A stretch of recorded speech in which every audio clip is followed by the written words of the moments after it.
Honor guard! Halt!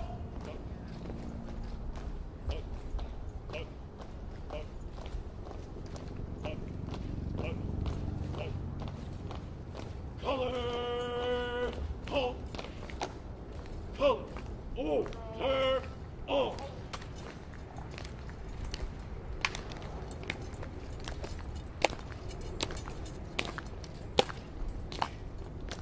Honor guard! Ready, cut! Colors, dress center, dress!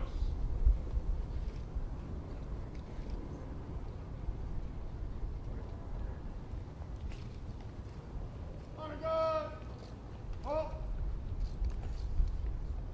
Colors, ready, Order! cut! Order! Colors, stand at ease! Halt!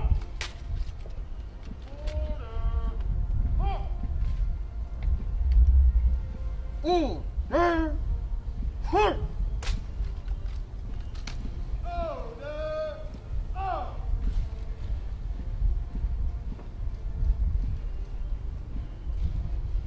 Press center! Dress! Dress center! Dress! Dress center! Dress! Press center! Dress! Press center! Dress!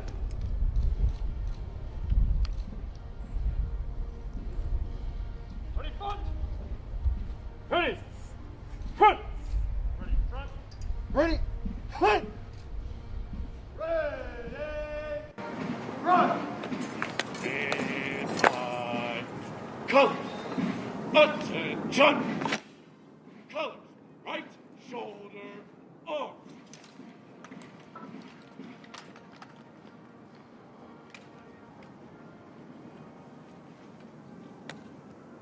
Colors, ready, cut!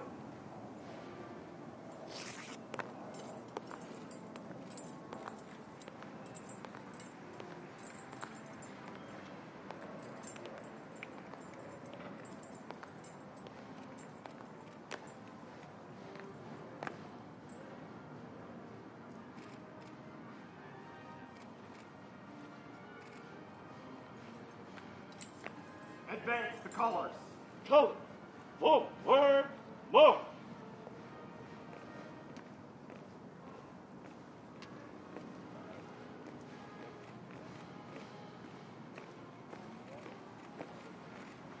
Mark time, left wheel, march!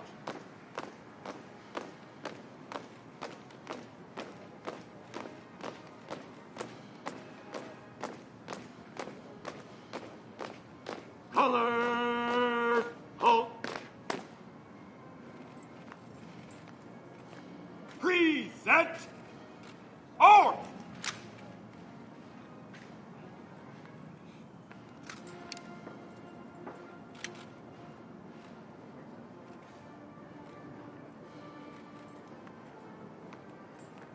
Order! Arm!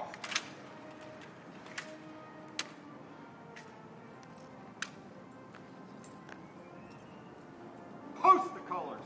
Colors, left wheel, march!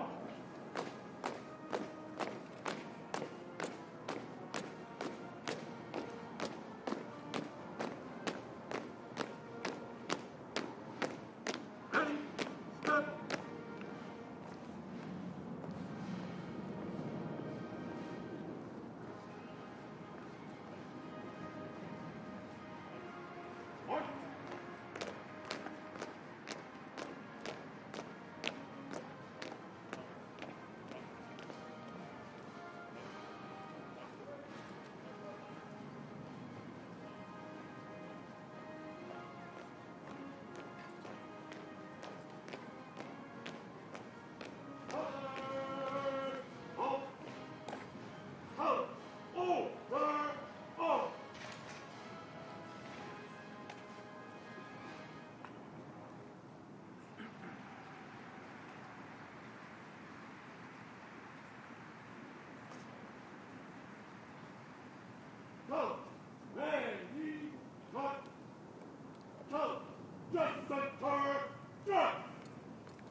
ceremonial at ease. Colors, stand at ease.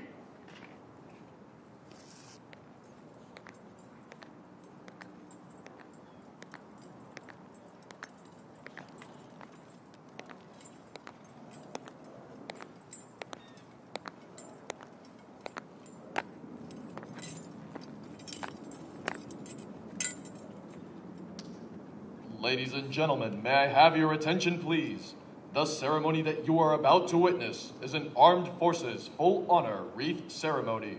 The wreath will be placed by the President of the United States of America.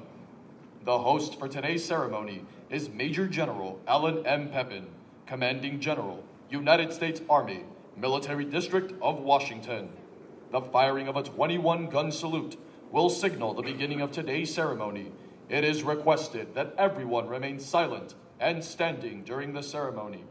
On the first note of the music, all military personnel in uniform will render the hand salute.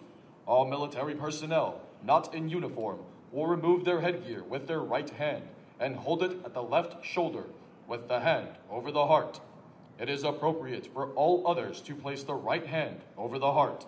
The musical honors will be played in the following order: the national anthem of the United States of America, followed by muffled ruffles and taps, which will conclude the honors.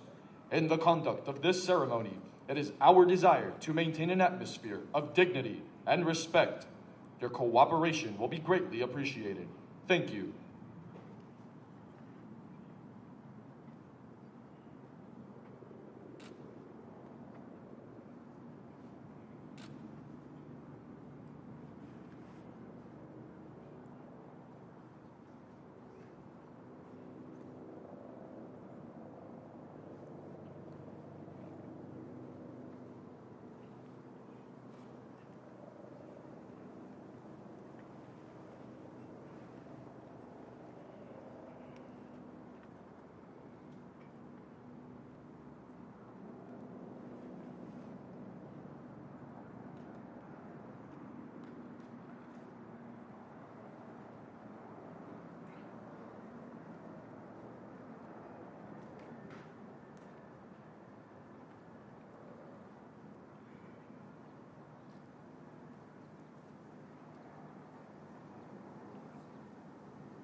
Honor guard. Attention.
Ceremonial. At ease.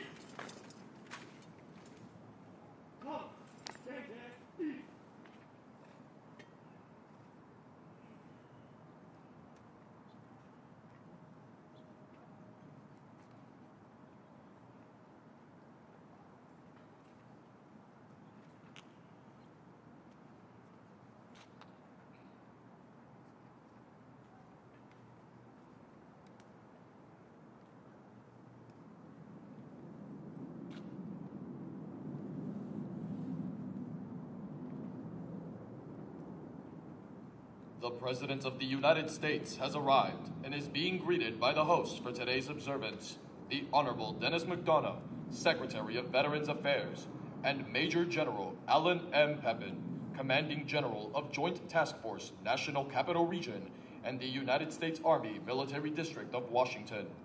The Armed Forces Honor Guard and United States Army Band, Pershing Zone, are formed and waiting as the President moves to the tomb of the unknown soldier to place the wreath.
Honor, guard.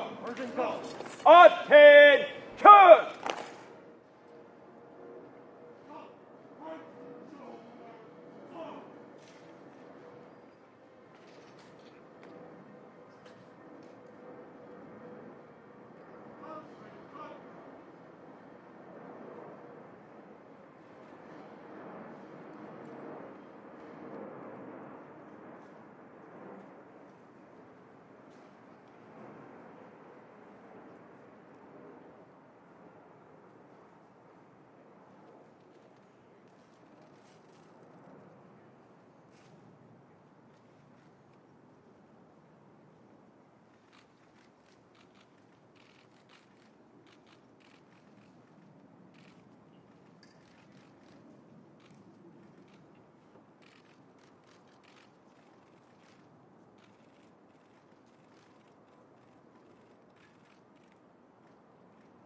The wreath-laying ceremony is now complete.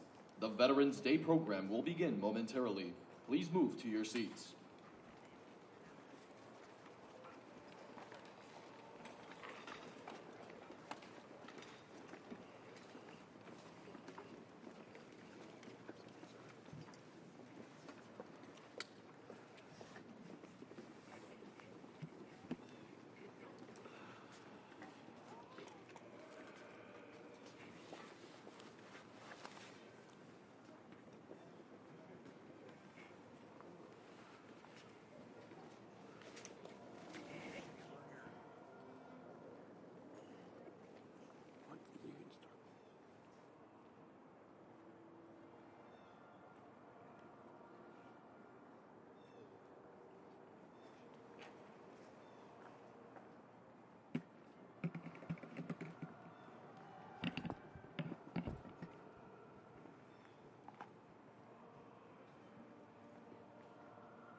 Advance the colors.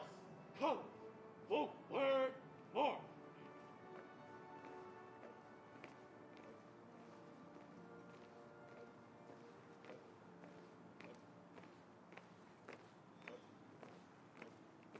Mark time, left wheel, march.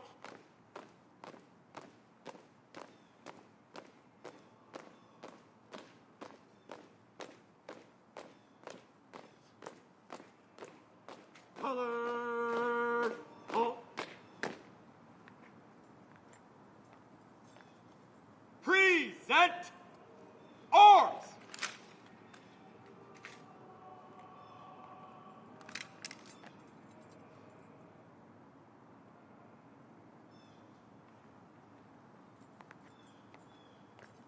Order! Arms!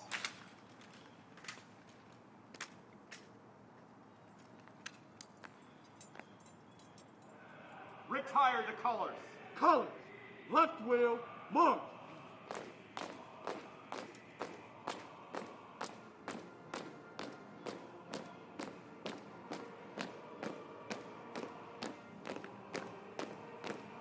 Ready, step.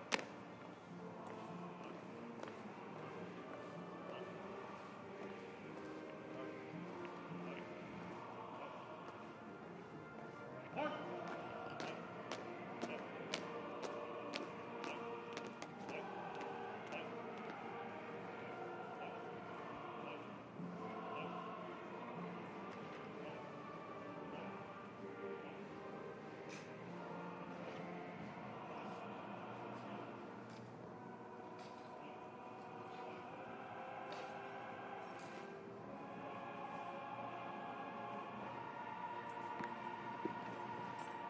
Commanders, take charge of your units.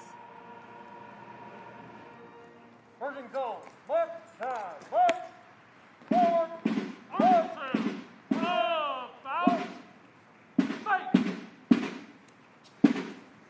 Forward. Arm. Hello.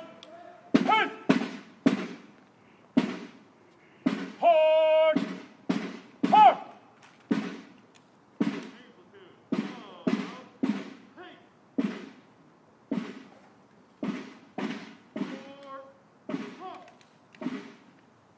first platoon.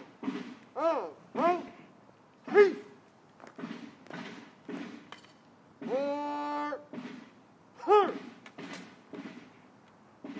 Coast Guard platoon. Oh, now. They. For all. Army platoon, forward! March!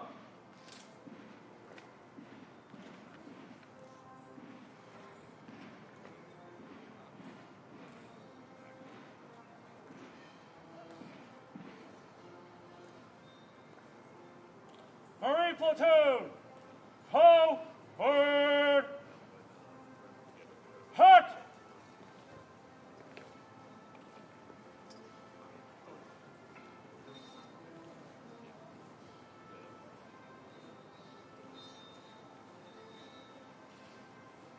Navy platoon, forward! March!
Ladies and gentlemen, Major General Alan M. Pepin, Commanding General of Joint Task Force National Capital Region and the United States Army Military District of Washington.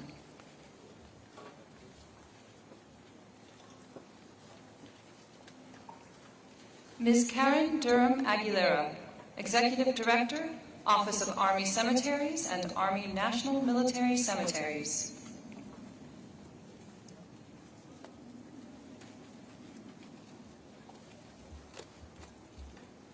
Mr. Alan Paley, National Commander, Jewish War Veterans of the United States of America.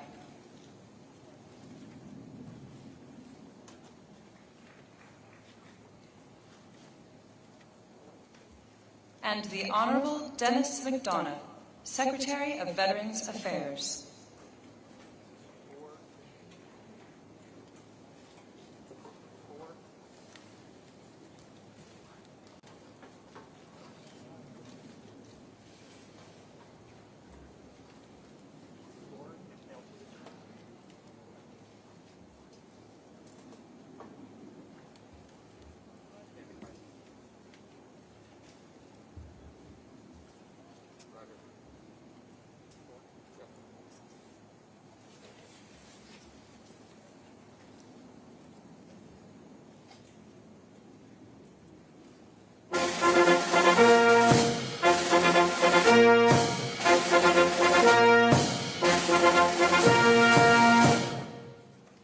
Ladies and gentlemen, the President of the United States.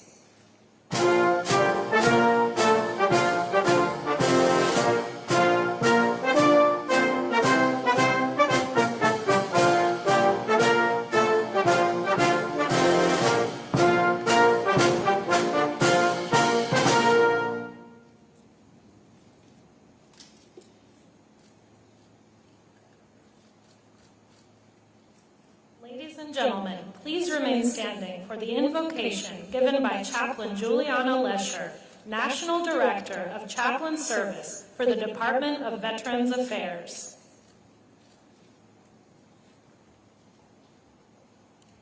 Let us pray. Almighty and loving God, we come before you this day to honor our nation's veterans, those men and women who have bravely given of themselves on behalf of all of us as a nation. Throughout our nation's history, you, God, created and designed each of our nation's veterans with unique gifts, abilities, talents, and values, which would guide and direct them to a unified calling and mission, the defense of our nation's freedoms. And we are ever so grateful for those men and women who sacrificially chose to leave the comforts of family, friends, home, and security to use their God-given gifts and abilities for the most noble mission of the preservation of our nation. Our nation's veterans have faced horrific challenges on land, sea, and air. And you, as our omnipresent and ever-abiding God, have strengthened and upheld our service members and veterans through their darkest hours. You are the God who sees and understands each of us. Though humanly we do not know the names and diverse characteristics of all who have served, you, God, know. As the inscription on the tomb of the unknown reminds us, here rests, in honored glory, an American soldier known but to God. Thank you for uniquely designing each of us, for knowing each of us, and for your everlasting care.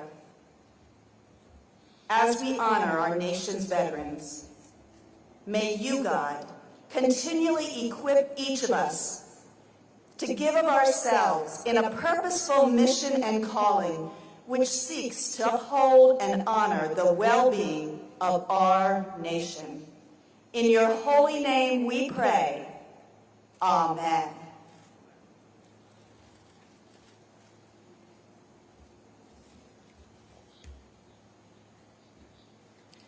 Now, I'd like to invite Mr. Alan Paley, National Commander, Jewish War Veterans of the United States of America, to lead us in our Pledge of Allegiance. I pledge allegiance to the flag of the United States of America and to the republic for which it stands, one nation, under God, indivisible, with liberty and justice for all. Please be seated. It is now my distinct privilege to introduce the members of the Veterans Day National Committee, located in box seats throughout the amphitheater. The committee was formed by presidential order in 1954 to plan this annual observance in honor of America's veterans and to support Veterans Day observances throughout the nation. Please hold your applause until I have introduced these special guests. If you're able, please stand when your name is called. Mr. Alan Paley, National Commander, Jewish War Veterans of the United States of America. Mr. Tom Burke, National Vice President, Vietnam Veterans of America. Mr. Matthew M. Fritz Mahelchik, Commander-in-Chief, Veterans of Foreign Wars. Retired Navy Chief James W. Campbell, National President, Fleet Reserve Association. Mr. Gregory S. Hoon, National Commander, AMVETS. Mr. Charles Shearer, National Commander, Army and Navy Union. Retired Navy Fleet Master Chief Paul A. Kingsbury, President, Non-Commissioned Officers Association. Mr. Corey D. Bates, National Vice Commander, the American Legion. Mr. James McCormick, National Commander, Military Order of the Purple Heart. Retired Marine Corps Sergeant Major Johnny Baker, National Commandant, Marine Corps League. Retired Army Chaplain Brigadier General Robert Pliskowski, National President, Military Chaplains Association. Retired Marine Corps Corporal Charles Brown, National President, Paralyzed Veterans of America. Retired Marine Corps Lieutenant Colonel Jack Murray, National Commander, Legion of Valor of the United States of America. Retired Army Lieutenant Colonel Michael A. Oken, MD, Commander-in-Chief, Military Order of the World Wars. Mr. Justin Jump, National President, the Retired Enlisted Association. Retired Army Staff Sergeant Leroy A. Petrie, President, Congressional Medal of Honor Society.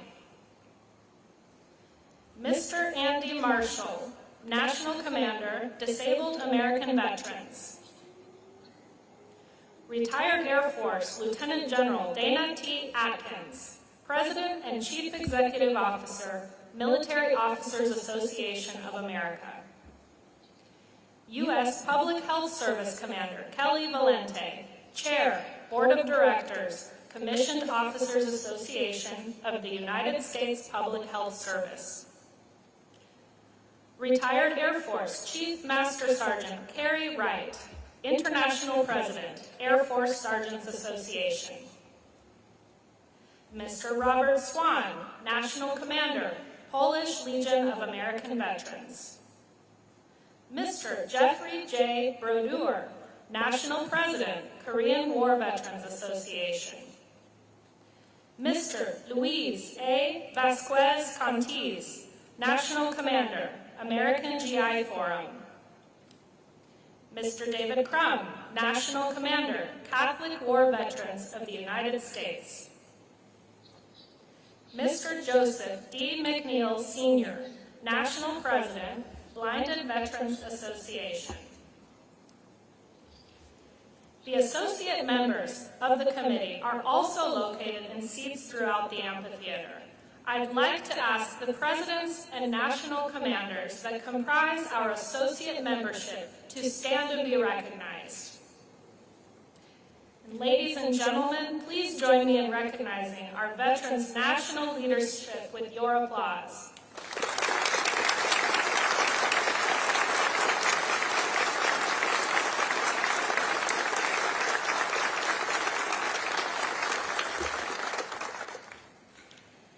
It is now my pleasure to introduce the Executive Director, Office of Army National Cemeteries and Army National Military Cemeteries, Ms. Karen Durham Aguilera. Good morning. On behalf of the dedicated men and women who serve here, welcome to Arlington National Cemetery. I would like to extend a warm welcome to the 46th President of the United States, President Joe Biden. Thank you, Mr. President, for being here today, honoring our nation's veterans. And our First Lady, Jill Biden, welcome. The Secretary of Defense, the Honorable Lloyd Austin. Secretary of Veteran Affairs, the Honorable Dennis Mcdonough and his wife, Kari. Secretary of the Army, the Honorable Christine Wormuth. Chief of Staff of the Army, General McConville and his wife, Maria, welcome. And Mr. Alan Paley, the National Commander of the Jewish War Veterans, thank you for being the Veteran Service Organization's host and for your participation in this important national observance. And to all dignitaries and families and everyone watching from across our great nation, thank you for being with us today. The cemetery is beautiful this time of year, and it is fitting that we once again recognize our veterans on these most hallowed grounds.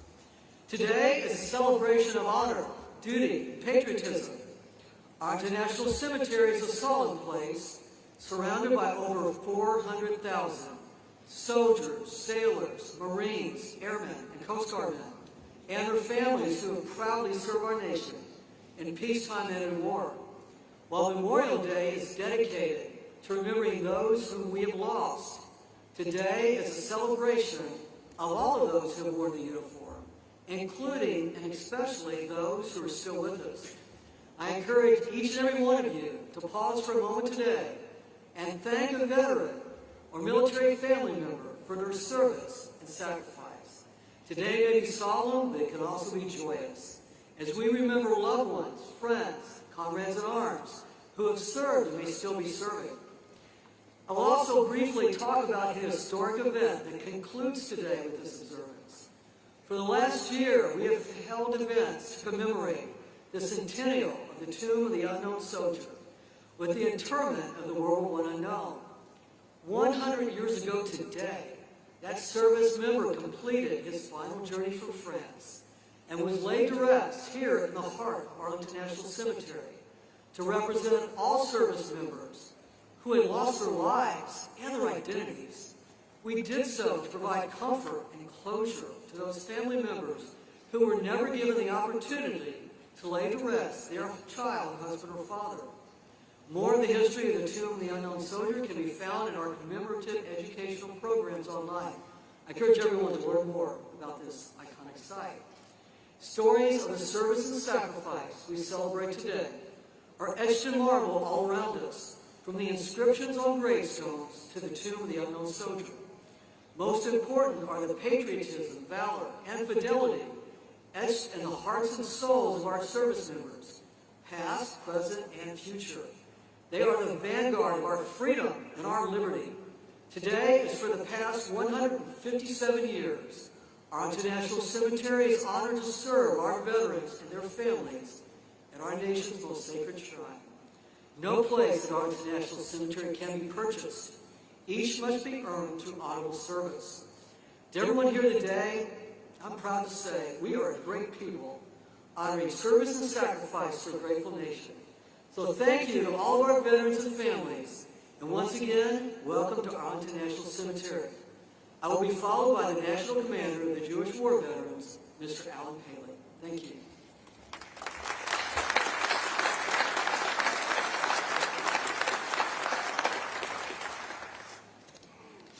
President President Biden, Secretary Mcdonough, Director Aguilera, Major General Pepin, distinguished guests, my fellow veterans, ladies and gentlemen. On Veterans Day, at the 11th hour on the 11th day of the 11th month, we pause for a few brief moments to both honor and pay tribute to the men and women who served in the defense of our country and then returned home. We owe you our thanks, our respect, and our freedom. George Washington spoke about the country's obligation to care for its veterans and their families. He said, "The willingness with which our young people are likely to serve in any way shall be directly proportional to how they perceive the veterans of earlier wars were treated and appreciated by their nation." Let us remember, treated and appreciated. Engraved on a granite wall of the Korean War Memorial a short distance from here is a simple but powerful phrase: freedom is not free. The freedoms we enjoy today were made possible by the more than 19 million living veterans and countless others who served in the defense of our country. The symbols of America and freedom are interlocked, and they are present here today.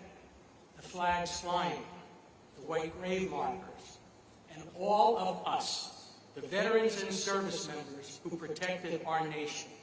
It is you that we celebrate and honor today. Our work continues as citizens in supporting America's veterans and service members. JWV and VSOs must continue to fight for adequate funding for VA services and ensure that issues facing veterans from all eras remain at the forefront. I call on each of you to take action and make your voice heard on issues we continue to face, including ending homelessness, increasing access to health care, delivering mental health care, reducing claims processing times, deploying integrated electronic health records, and addressing toxic exposure concerns in a comprehensive way. Seated throughout the amphitheater this morning are the leaders of many veteran service organizations. Every VSO was created with the purpose to advocate for the unique needs of the veteran community. VSOs understand and work tirelessly to maintain and improve the benefits we earn. There is strength in numbers, and veterans must continue to be strong advocates and have our voices heard. When the Jewish War veterans celebrated its 100th anniversary, our national commander, Robert Slyman, also addressed this gathering. His closing remarks that day are just as powerful today as they were in 1996. He said, and I quote, "Never should our government presume that by setting aside but one day, they have met their obligation to the survivors of yesterday's wars and today's or tomorrow's conflicts. We welcome your thoughts that this is not merely a singular day of honor, but indeed a public recognition of obligation to service. And we welcome your concerns that such obligation must be answered with compassion and with resolve." End quote. I stand before you as a veteran myself. As we honor, celebrate, and share thanks, we must remain vigilant and continue to ensure that the freedoms, benefits, and services we enjoy today remain with us for centuries to come. May God bless those who have earned the title of veteran, and may God bless the United States of America. Thank you.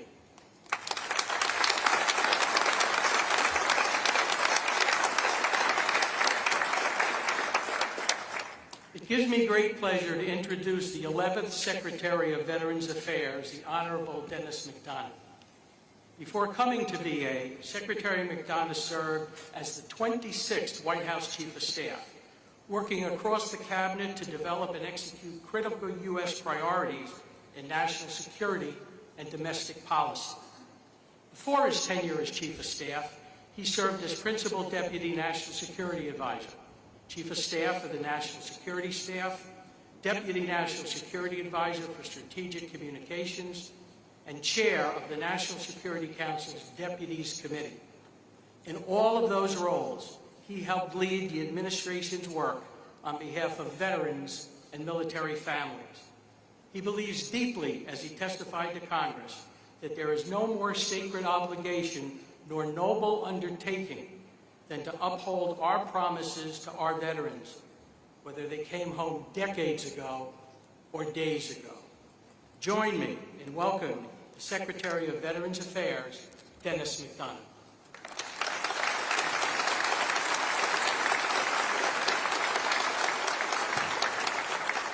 Thanks, Alan, for that very generous introduction, for your service to our country, and for leading today's fantastic host organization, Jewish War Veterans of the United States of America. Mr. President, welcome. My deepest thanks to you and to the First Lady for being here. We are forever grateful for your leadership, for your unwavering support of our nation's veterans, their families, caregivers, and survivors.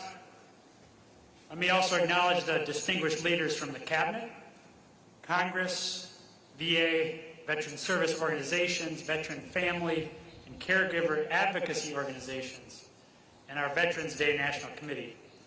It's great to be here with you. Most of all, thanks to the veterans, their families, caregivers, and survivors with us this morning.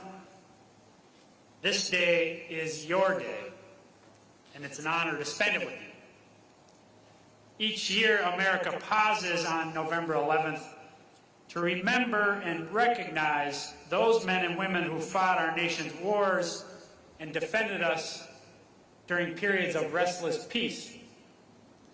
From the beginning of our fight for independence at Lexington and Concord to the end of the longest war in American history in Afghanistan, millions of veterans have risked their lives to preserve the democratic ideals of this great nation. We live in peace and prosperity today because of them and because of you. On this day, we must not only appreciate those great blessings and the vets who delivered them, we must also remember the terrible cost at which they came. Veterans have told us of the costs of war throughout history. In letters home from World War II, Captain George Montgomery of the 82nd Airborne Division described his experience on D-Day, writing, "I never, in my wildest dreams, knew such terror could grip your very soul."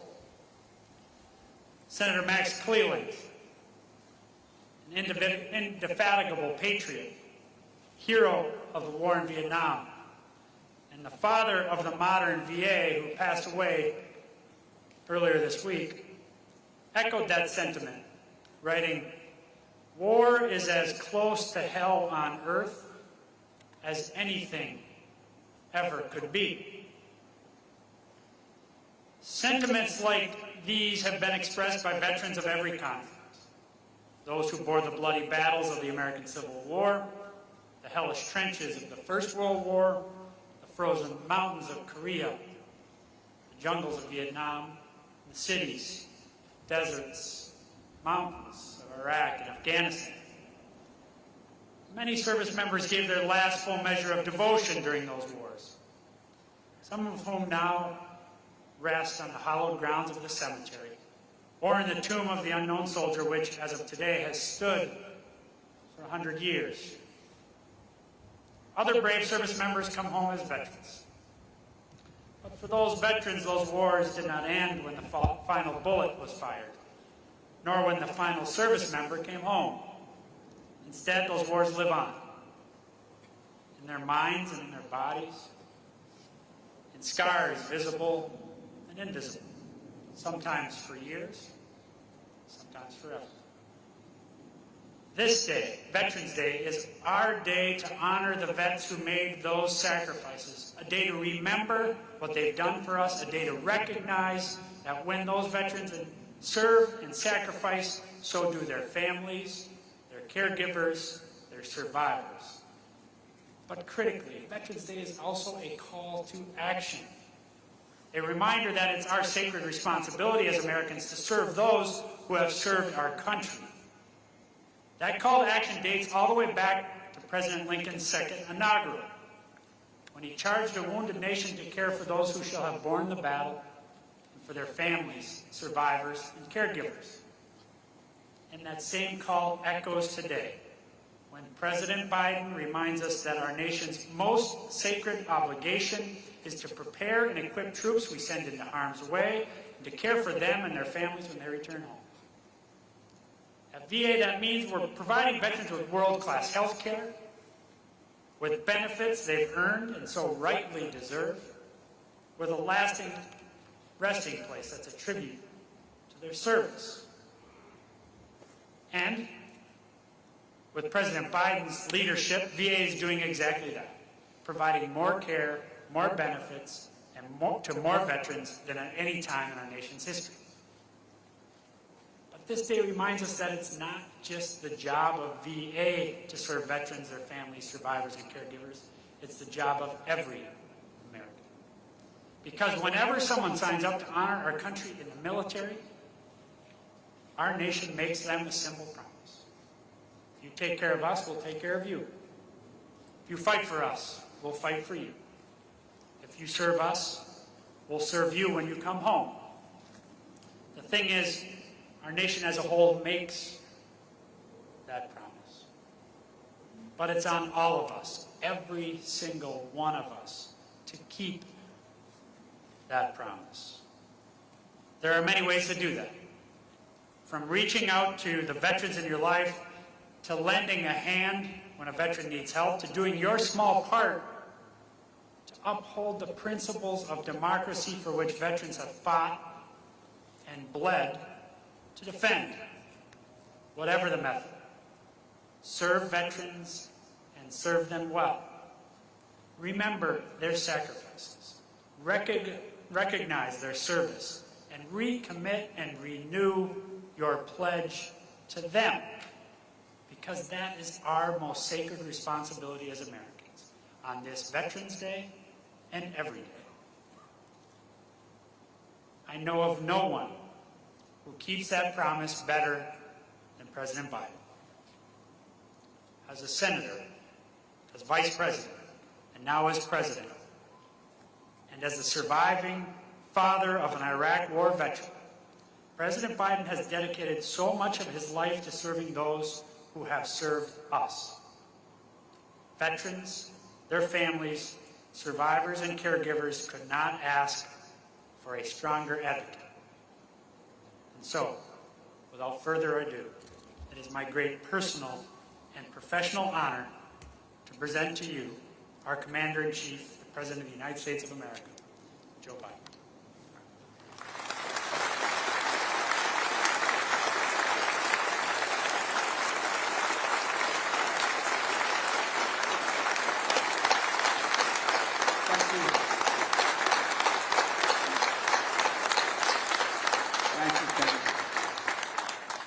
Thank you, Mr. Secretary.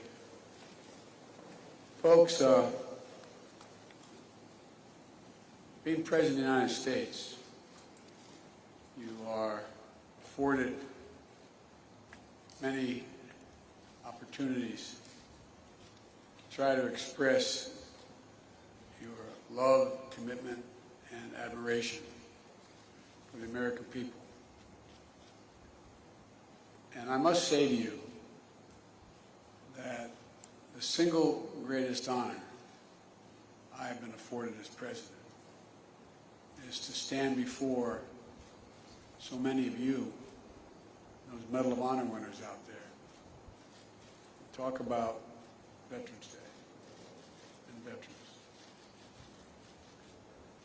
I want to welcome all the cabinet members and honored guests joining us today, including the father of our Secretary of State, who served in the Army Air Corps during World War II, Ambassador Donald Blinken, whose birthday is today. Happy birthday.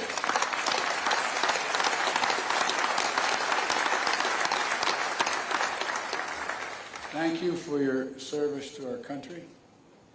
And I just want to tell you, I know you're a little younger than I am, but you know, I've adopted the attitude of the great Negro at the time, pitcher in the Negro Leagues, went on to become a great pitcher in the pros, into the Major League Baseball after Jackie Robinson. His name was Satchel Paige. And Satchel Paige, on his 47th birthday, pitched a win against Chicago. And all the press went in and said, "Satch, it's amazing. 47 years old, no one's ever pitched a win at age 47. How do you feel about being 47? He said, "Boys, that's not how I look at it." I said, "How do you look at it, Satch?" I said, "I look at it this way. How old would you be if you didn't know how old you were? I'm 50 years old, and the ambassador's 47. But all kidding aside, Mr. Ambassador, thank you for your service during World War II, as well as your service as an ambassador. And thank you for raising such a fine man, Tony Blinken, our Secretary of State. To all our veterans, past and present, we thank you, we honor you, and we remember always what you've done for us. I'd like to recognize one of our national heroes who is here today, Medal of Honor recipient, Mr. Brian Thacker. During the Vietnam War, then First Lieutenant Thacker put the safety of his fellow troops above his own, providing cover fire against an attacking enemy, and even calling in artillery fire on his own position so our forces had a better chance to withdraw. Wounded, unable to leave the area, he evaded capture for 8 days, until finally federal friendly forces retook the position. Yours is a remarkable story. It'll never be forgotten.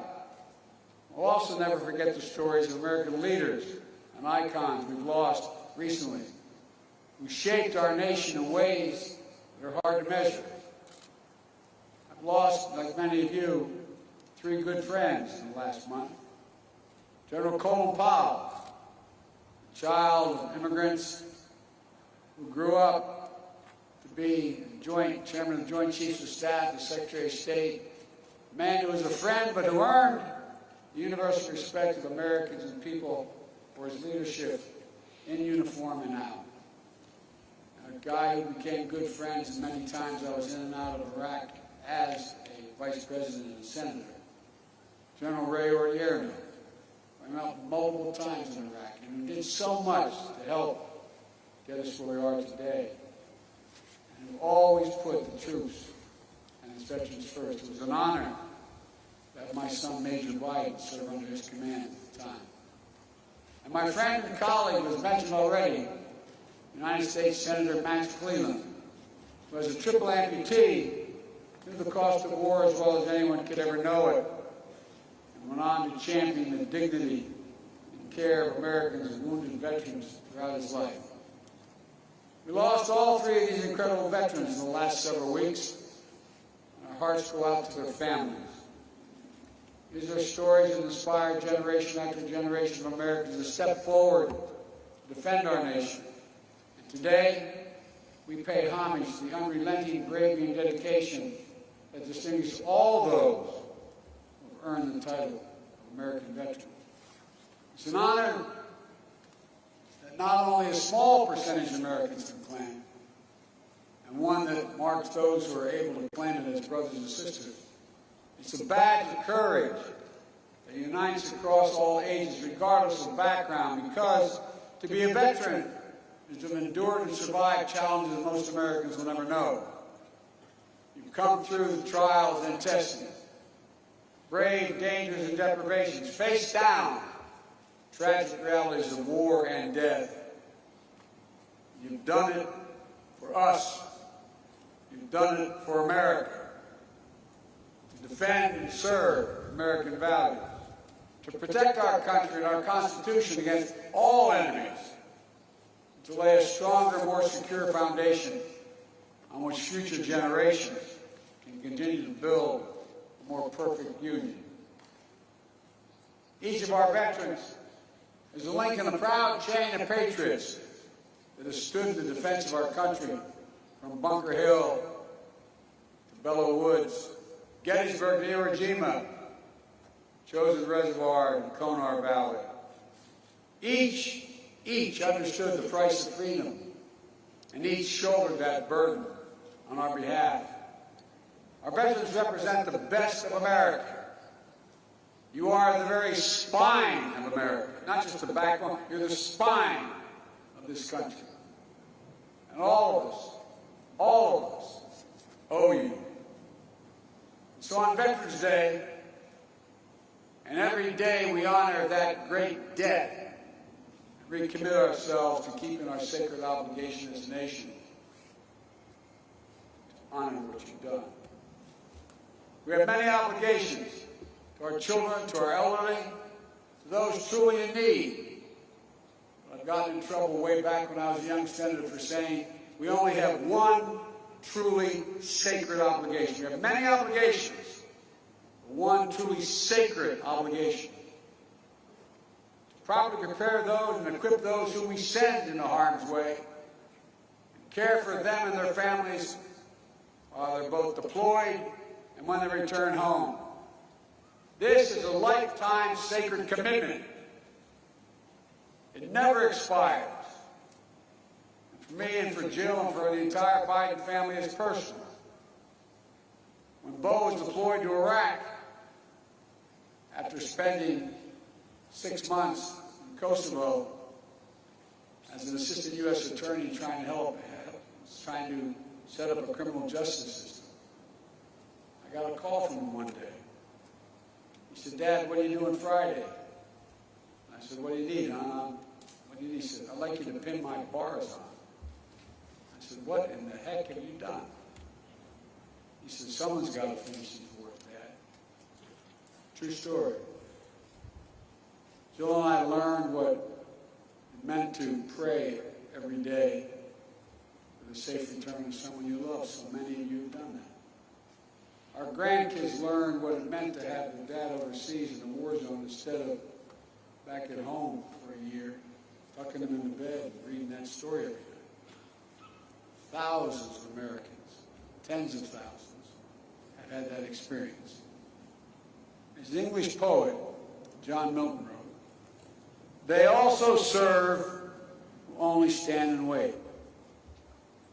All the mothers and fathers, sons and daughters, spouses, all those who stand alongside our veterans and their families, caregivers, survivors, you are the solid steel spine that bears up under every burden. A courageous heart that rises every challenge. We've asked so much of you for so long, and our nation is grateful. For 2 decades, the lives of our service members and their families and veterans have been shaped by the conflicts in Iraq and Afghanistan. Since 9/11, hundreds of thousands of Americans have served. So many are still serving today in harm's way, and we cannot forget them. The American people are forever grateful and in awe of what you've accomplished. But in fulfilling their mission, so many veterans and their families and caregivers have been through hell.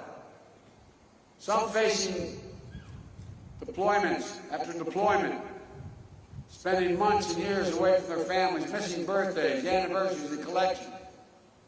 I remember one of the last times I flew into Iraq, the so-called Silver Bullet. I remember walking up to the cockpit, and the crewmasters along with the pilots were up there, and I said, "How many of you, is this your first tour?" No one raised their hand. There were 5 people. Second tour, no one raised their hand. Third tour, 2 raised their hand. Fourth tour, 2 raised their hand. Fifth, 1 raised their hand. Folks, on Veterans Day, we have to always remember that there's nothing low risk or low cost about war for the women and men who fight it. I carry with me in my pocket every single day. I have my staff check with the Defense Department. In the back of my schedule, I have U.S. daily troops in Afghanistan, killed and wounded. U.S. daily troops in Iraq, killed and wounded. 52,323, not roughly 53,000. Every one of these individuals has a family, has a unit at home. 53,323 American servicemen and women wounded in the conflicts of Iraq and Afghanistan. 7,074 gave their lives. The last full measure of the devotion. Untold, thousands more return home, as our secretary can tell you, with unseen psychological wounds of war. The enduring grief borne by our Gold Star families. These are the cost of war that will carry as a nation for decades to come. And to all veterans, service members, their families, caregivers, survivors, I want you to know that our administration is going to meet the sacred obligation that we owe you. We're going to work with Congress, Republicans and Democrats together to make sure our veterans receive the world-class benefits that they've earned and meet the specific care, specific needs that they each individually need. That means expanding presumptive conditions for toxic exposure, particulate matter, including Agent Orange and burn pits. We're going to keep pushing on this front to be more nimble and responsive, reviewing all the data and evidence to determine additional presumptive conditions that make sure our veterans don't have to wait to get the care they need. It also means prioritizing mental health care that's necessary to treat the invisible wounds that so many of our veterans carry, including pursuing our newly released comprehensive public health strategy to reduce military and veteran suicides. I want to say clearly to all our veterans, if you're struggling, you're so used to never asking for anything. If you're struggling, reach out. Call the Veterans Crisis Line. Having trouble thinking about things. It's no different than if you had a wound in your arm. It's also making sure that the growing population of women and LGBTQ plus veterans receive appropriate services and support. As we continue our efforts to defeat the pandemic and build back better, it means keeping the needs of veterans front and center. The American Rescue Plan included $17 billion to support VA's COVID-19 response, to get vaccine shots in arms as fast as possible, and to fund programs that provide rapid retraining assistance for veterans who may have lost their jobs in the pandemic, housing assistance, debt forgiveness, and to invest in improving VA facilities and the living conditions of vulnerable veterans. Through Jill's work of joining forces, we're also working to support our veterans and military families, survivors, and caregivers so they can have what they need to thrive. They deserve it. As Secretary Mcdonough noted, this Veterans Day also marks the centennial of one of the most hallowed American monuments, the Tomb of the Unknowns. 100 years ago today, an American soldier of the First World War, as the tomb says, known but to God, completed the voyage from an unidentified battlefield in France over the rough Atlantic seas here to Arlington National Cemetery.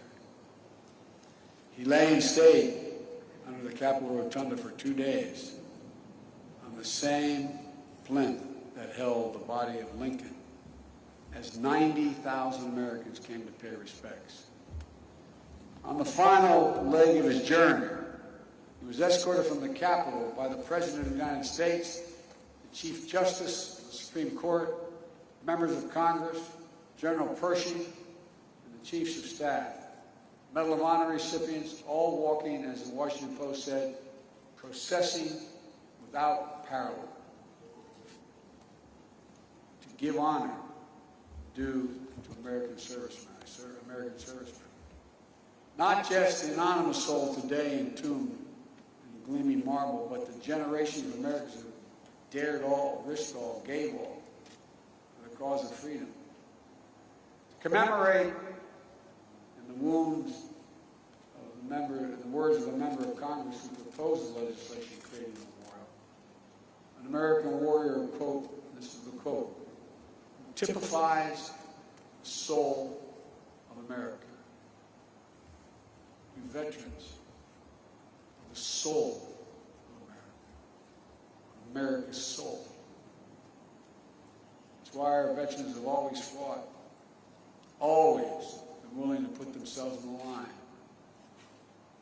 The first unknown lies now with his brethren, unnamed warriors from later wars, fellow patriots who picked up the mantle of honor and made it their burden. Today, 100 years later, we keep a sacred watch over their graves. Generations of elite sentinels have taken the post, pledging their eternal vigilance. We lay wreaths, we renew our oath, we stand in solemn awe of such fidelity. Because for us to keep faith with American veterans, we must never forget exactly what was given us. But each of them is willing to put on the line for us. We must never forget that it is the mighty arm of the American warrior, never bending, never breaking, never yielding, generation after generation, has secured for us the blessings of a nation that still stands today as a beacon of liberty, democracy, and justice around the world. God bless you all. God bless all American veterans, and those who proudly earned that title. And may God protect our troops. Thank you.